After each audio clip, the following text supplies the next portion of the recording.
Oke, selamat pagi teman-teman. Apa kabar? Hari ini Jumat 31 Oktober 2025. Hari terakhir ayah sambung saya atau ayah tiri saya kerja sebagai ASN di Kemenko Pembangunan Manusia dan Kebudayaan. Kemenko itu Kementerian Koordinator. Karena mulai 1 November 2025 itu ayah saya sudah pensiun. Jadi suasananya mulai tanggal 3 November 2025 nanti akan beda banget cuy. Ya. Dari yang biasanya hiruk pikuk berangkat pergi ke kantor.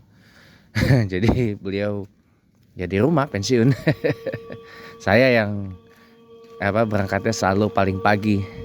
Walaupun saya ini cuma sekedar substitute teacher atau guru cadangan gitu. Tapi konon katanya sih beliau akan segera dipindah tugaskan atau dijadikan tenaga ahli di kantor staf presiden.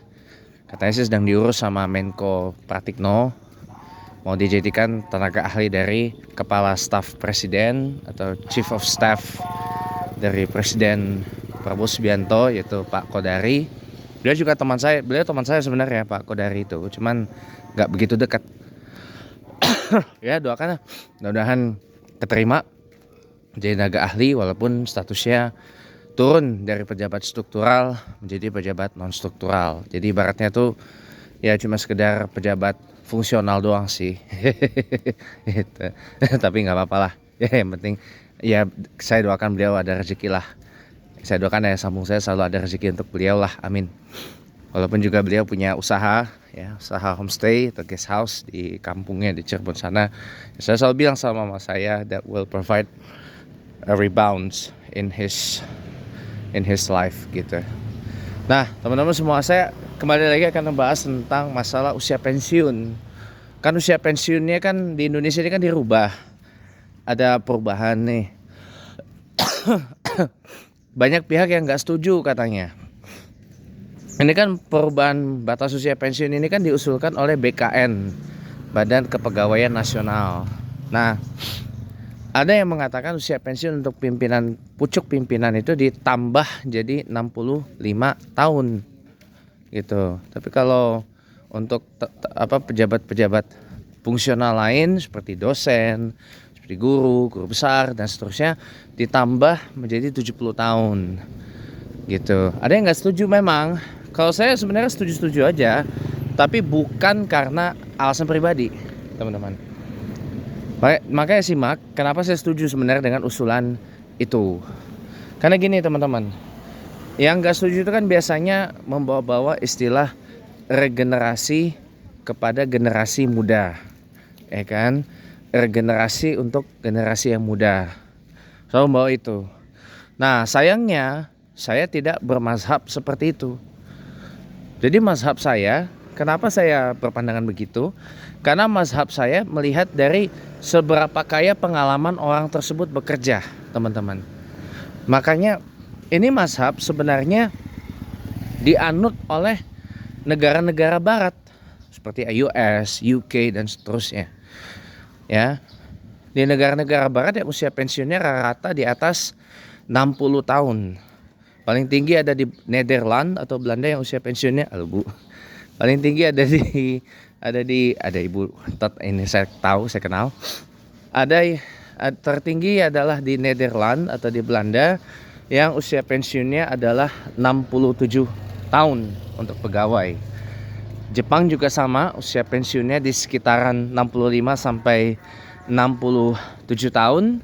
Kampung saya di UK itu usia pensiunnya ada di kisaran antara 64 ya, 63 atau 64 sampai dengan 66 tahun usia pensiunnya. Jadi tinggi-tinggi. Nah, tapi di industri tertentu itu tidak ada usia pensiun. Nah, karena saya merupakan seorang pemerhati dunia televisi, ya pemerhati media lah. Masih banyak di negara-negara barat itu orang bekerja di industri media arus utama atau mainstream media seperti TV, radio, ya kan, yang sudah usianya itu exit di atas usia pensiunnya orang-orang Indonesia 60 tahun. Masih banyak teman-teman, masih aktif. Ya, karena mereka, industri TV mereka itu tidak mengutamakan tampang dalam kerja, tapi seberapa kaya mereka dalam pengalaman membawakan acara, apalagi kalau sudah dealing atau berurusan dengan membawa berita.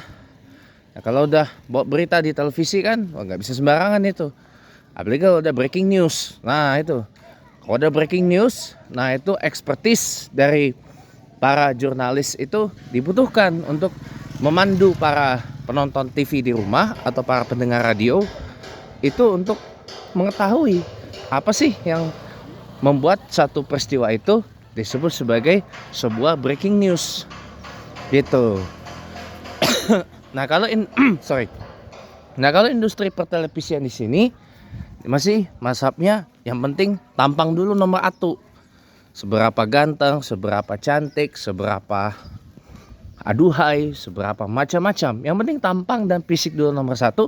Urusan pengalaman, kepiawaian dia dalam membawakan berita, terutama dalam situasi-situasi seperti entah itu breaking news, a live event, atau special coverage dan sebagainya, itu dikesampingkan.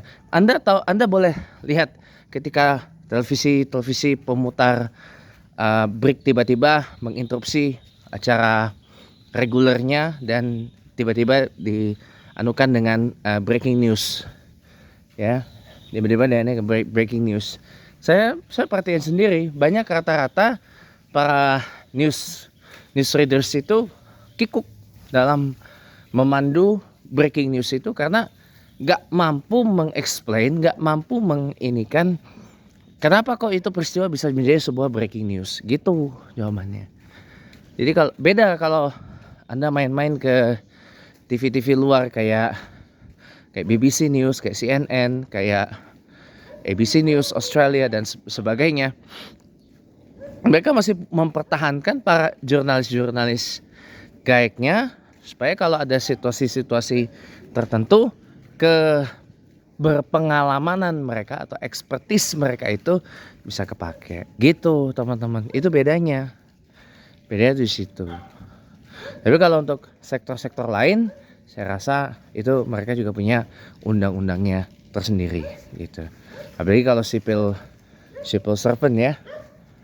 Nah, kalau civil servant itu diatur lewat undang-undangnya masing-masing. Kayak tadi saya bilang, di Belanda, di Jepang itu usia pensiunnya tinggi sekali, usianya 67 tahun, usia pensiun dari para pegawainya terutama civil servantnya. Kalau di kampung saya di UK itu sekitar 64 atau 65 sampai 66 tahun usia pensiunnya. Jadi banyak karena itu expertise yang dibutuhkan. Yang diunggulkan tuh keberpengalamanannya atau expertise-nya, keahliannya, experience-nya yang dibutuhkan, bukan sekedar jual tampang, jual badan gitu loh. Nah, kalau ini kan cuma jual tampang, bukan cuma sekedar jual tampang, jual badan, jual duit.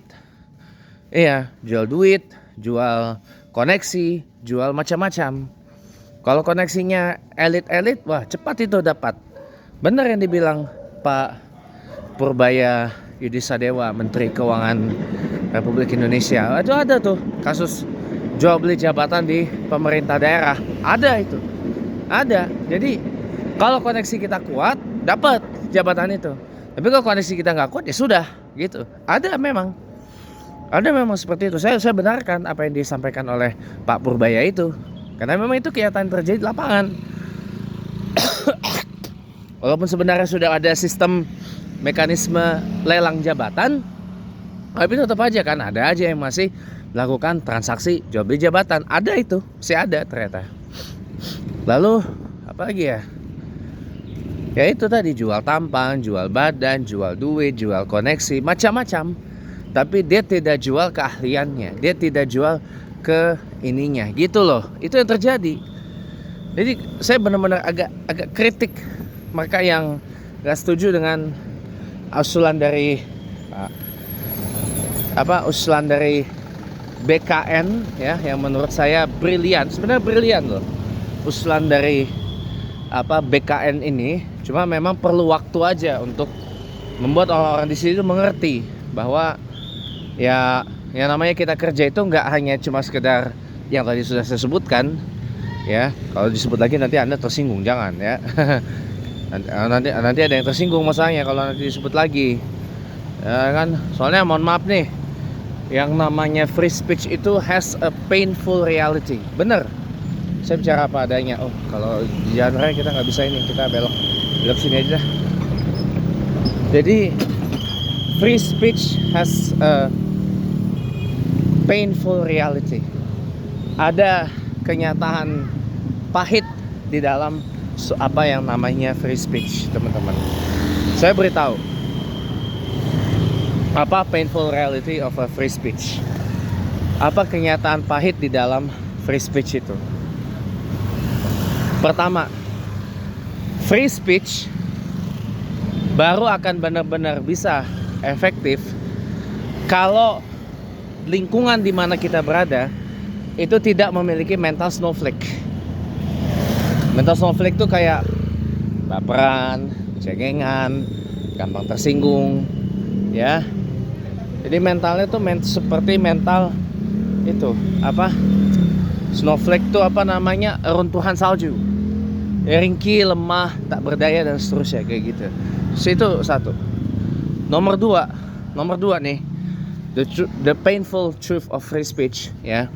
Free speech itu baru akan bisa jalan kalau masyarakat itu sudah dewasa dalam berdemokrasi, sudah dewasa dalam menerima semua perbedaan yang ada. Maaf kata nih, di US aja, di Amerika Serikat aja, yang selalu menchampion tentang demokrasi, tentang free speech, tentang human rights, and so on. Nyatanya aja sekelas Jimmy Kimmel aja bisa dibungkem. Sekelas Jimmy Kimmel itu bisa dibungkem. Ya. Makanya kenapa acaranya Jimmy Kimmel di ABC itu bisa ke suspend gara-gara masalah itu. Jadi memang pemirsa, kalau kita bicara free speech memang pahit sih kenyataannya. Itulah kenapa Piers Morgan, nggak cuma Jimmy Kimmel aja yang jadi korban, Piers Morgan aja nggak bisa lagi menayangkan acara Piers Morgan Uncensored itu di TV, di Talk TV. Kenapa? Karena takutnya nanti memancing banyak orang yang marah sama Morgan gitu. Padahal kalau saya pribadi ya, kalau saya boleh jujur apa adanya ya, masalah pro kontra terhadap statements atau pernyataan dari seseorang itu menurut saya adalah hal biasa sih, adalah hal yang sangat common menurut saya. Dan itu pasti terjadi, ada orang setuju, ada orang nggak setuju dengan pendapat kita. It's okay gitu loh. Kalau setuju ya, rasa-rasanya kita tidak harus memberikan pendewaan atau pendewaan terhadap orang tersebut, atau pengkultusan terhadap orang tersebut, atau turning that guy atau turning that lady into a deity. Jangan. Tapi kalau kita nggak setuju sama orang itu, jangan kita hancurin dia habis-habisan. Jangan kita kutuk dia habis-habisan. Jangan kita timbun dia dengan tanah sampai dalam banget. Jangan kita bukan dari timbun tanah lagi, timbun juga pakai beton. Ya, jangan dia timbun juga, dicor juga tuh orang pakai beton. Kagak bisa napas ntar. Kagak bisa napas, innalillahi wa inna ilaihi rajiun, masuk penjara kita kena pasal pembunuhan. Nah itu. Ya, itu jadi